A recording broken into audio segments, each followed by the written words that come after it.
The Move tool in Ibex provides an interface for precisely moving and copying contours in the drawing. I can either open the Move tool from the Home ribbon or I can use the F2 shortcut. There are two move modes in the Move tool, corner and point to point.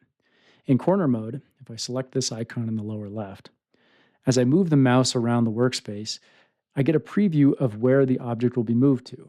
And it's as simply as moving the object based on the selected corner. I can select the corner using the placement dropdown.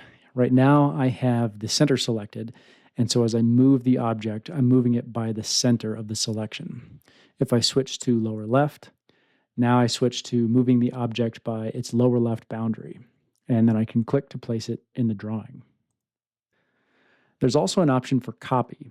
If I turn that on, when I click to move the object, a copy is created. This is useful if I need to precisely create copies of an object around the workspace.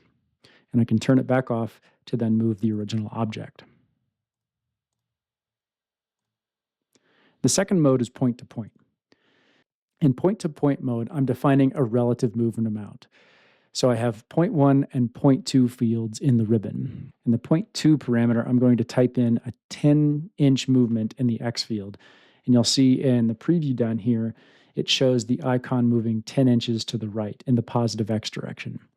Similarly, if I type in 15 in the Y field, now I get a relative movement from the original position 15 inches in the positive Y direction.